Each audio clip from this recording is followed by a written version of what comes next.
See what social media have cost this family as Mbakara cried for help as him and his wife share the story of their child, that people have been telling them that why are they not posting their first child. Sit down and watch this. I was watching something from, I think it's a Chinese channel, and I saw them do like a brain surgery. So I asked my husband, I said, do you think they can do a brain surgery and give my baby a new brain? Because if she has a new brain, then she'll be fine, and he said,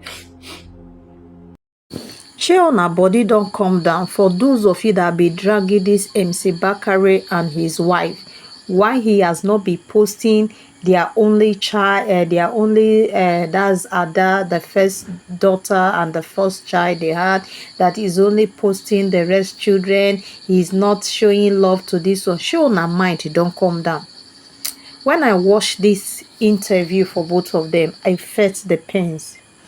Some of these children, these handicapped children, these physical health challenge children, some of them, it is the fault of the doctors and the nurses.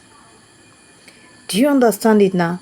So if you have not passed through such pains, you will not know how it is. It is not easy to take care of a child like this.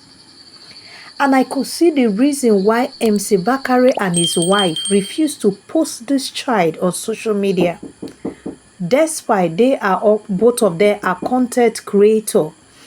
By the time he posts this child, now people will begin to ask, why is this child like this?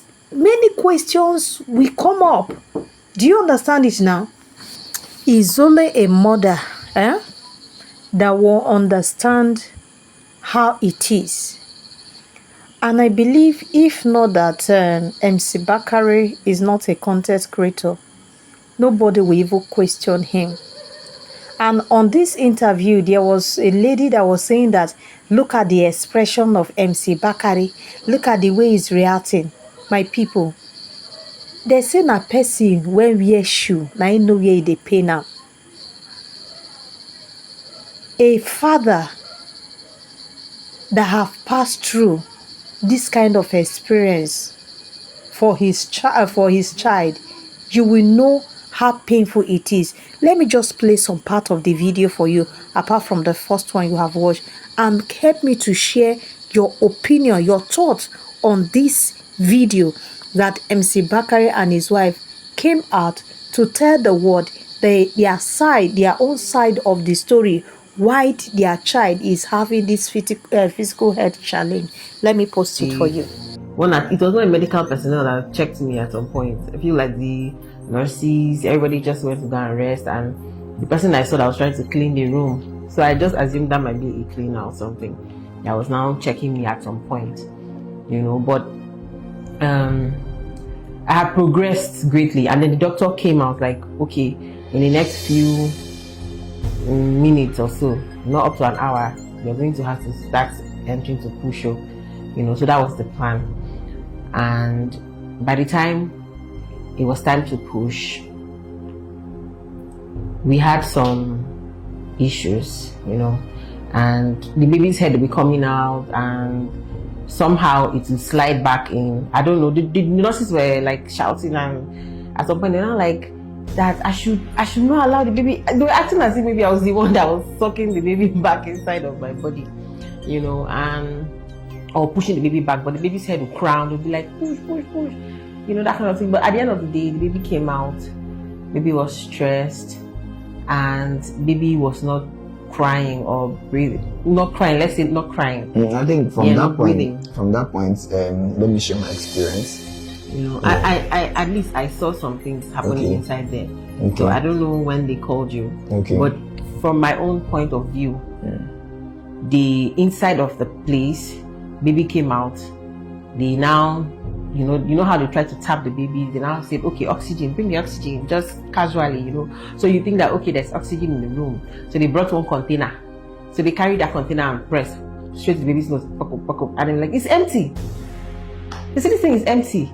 There's no oxygen here. Can you go bring oxygen? So that's where the whole drama started.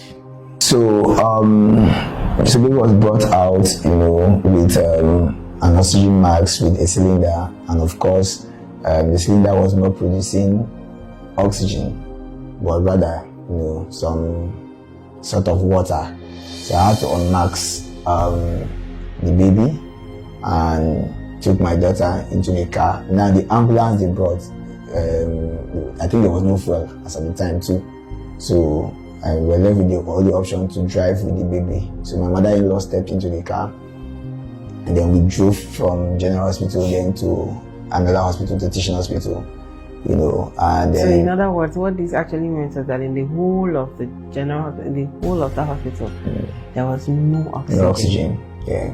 So this is a baby that was gasping for air. For air already from the labor room, and now has no oxygen. To be transported, still gasping. For about over 5 to 10 minute distance, and they're even getting to Teaching Hospital again. We have to start filling forms and buying cards and all of that. And then the oxygen was still not in the building, so they had to send someone to. They had to say one of you people had to go to outside of there, down a little bit to get the oxygen because I was there with my friend.